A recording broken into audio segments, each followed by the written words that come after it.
We turn now to the conflict in Ethiopia. We've reported here on the deadly battle between the Ethiopian government and forces in the northern Tigray region and the humanitarian catastrophe that has subsequently unfolded as millions are beyond the reach of food and other aid. And here in the U.S., the crisis is weighing heavily for those with family in the region. The largest Ethiopian population is in the Washington, D.C. area, and that's where Kenneth Moten has this report.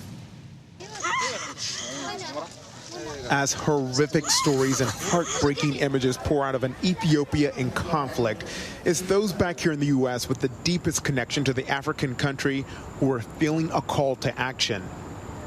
When you see what's happening in Tigray, is there an anger? Is there a frustration? It's a combination of a lot of feelings.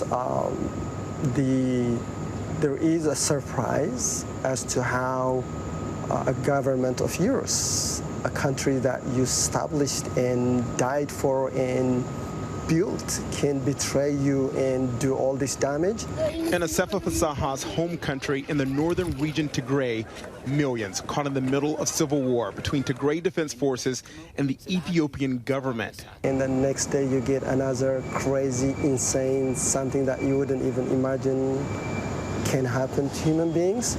According to top humanitarian officials, the conflict in Tigray has led to both systemic rape as well as starvation being used as weapons of war. Roads and bridges destroyed, government-backed power and internet outages, disconnecting families inside and outside the country for weeks or months at a time. In Washington, D.C., home to the largest concentration of Ethiopians in the U.S. and the largest Ethiopian diaspora outside Africa, there's intense debate over the war and who's at fault. Tigray is part of Ethiopia. Tigrayans are Ethiopians until they decide otherwise. So any war, any suffering in Ethiopia should be a pain to everybody. With more than 110 million people, Ethiopia is the second most populous country in Africa. The conflict has left thousands dead and displaced roughly 2 million people, forced to flee the war in Tigray amid the COVID-19 pandemic. What are you seeing on the ground there? Speaking through a poor internet connection, Tigrayan American Leo Hailu Gurmai, who made a 2-day trek to the region to deliver supplies and aid to refugees. On the ground, what I'm really seeing is just hungry people. People are extremely paranoid and protective. This is an emergency mutual aid request on behalf of the people of Tigray. Leo, one of the rising voices in the movement to end the war and call what's happening here a genocide. Earlier this month, more apparent victims of the atrocities in the brutal 10-month-long civil war washed up on a riverbank in neighboring Sudan. 50 bodies believed to be Tigrayans from a nearby village. According to Amnesty International, there have been reports of massacres, ethnic cleansing, and widespread sexual assault by Ethiopian government troops. It's really heartbreaking to see that people's livelihoods can be stripped away from them in such an unfair way, and that the world wouldn't care because of the geography of that place or because of the race of those people. These killings are a ghastly reminder of the 1994 genocide in the Eastern African nation of Rwanda, with today's atrocity potentially threatening to destabilize the Horn of Africa. 5 million people in need across the region, nearly 900,000 people already facing near famine conditions. Last week, the Biden administration called out the Ethiopian government for obstructing humanitarian aid, including convoys, saying aid workers will run out of food this week. The U.S. is watching with great alarm as a conflict that began in Tigray is now beginning to spread. Earlier this month, USAID Administrator Samantha Power visited a Tigrayan refugee camp and requested a meeting with Ethiopia's Prime Minister Abiy Ahmed, but was snubbed. President Biden demanding ceasefire negotiations and an end to human rights abuses, including the widespread sexual violence. His administration has imposed visa bans on officials from Ethiopia and neighboring Eritrea, whose military crossed the border to fight Tigrayan forces. But people like Leo are looking for more action. I'm really frustrated by not only the other Ethiopian ethnic groups who aren't Tigrayan, but the people in the diaspora and people just around the world.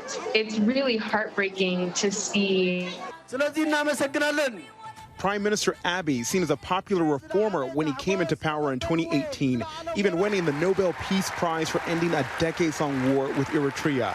But tensions with the Tigray People's Liberation Front, TPLF, which dominated Ethiopian politics until Abiy came to power, has led to this. Now that the conflict has been ongoing for several months, it produces its own logic. And so every atrocity, every retaliation begets another retaliation and unfortunately another atrocity. Tigrayans celebrated when Abiy declared a ceasefire in June. But now their forces are on the offensive. And Prime Minister Abiy responded with a call for all capable citizens to take up arms and join the fight to show patriotism. And no entity can also claim to be for the people of Tigray, where it's also killing its own people and holding them hostage for its own political gains. What is the outlook in the region? Is there an end in sight? In the region itself, I think there's a lot of pessimism about the possibility of this ending in the near term. There isn't necessarily the domestic pressure on the Abiy government to end it. And from the Tigrayan point of view, they also feel that they are fighting a just cause. And so without that pressure on either side to find an end to the fighting, unfortunately, it seems that the violence is going to continue. In Washington, a prayer service as Ethiopian Americans wait to hear word from loved ones. Let's not forget that the reason the majority of Ethiopian Americans are in the United States is because at one time or another there was conflict in Ethiopia. Let's not see another generation of Ethiopians feel that they have to leave the country because of conflict.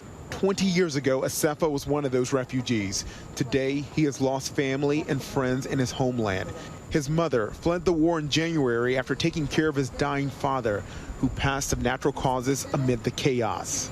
So there is this relief that she's here, and then also there is this anger that we didn't say goodbye. What can the everyday person here in the U.S. do to help people back in your home country? The average American can pressure their representatives to ask them to bring a peaceful solution. With no end in sight, so many here in the U.S. just trying to slow the escalating humanitarian crisis a world away.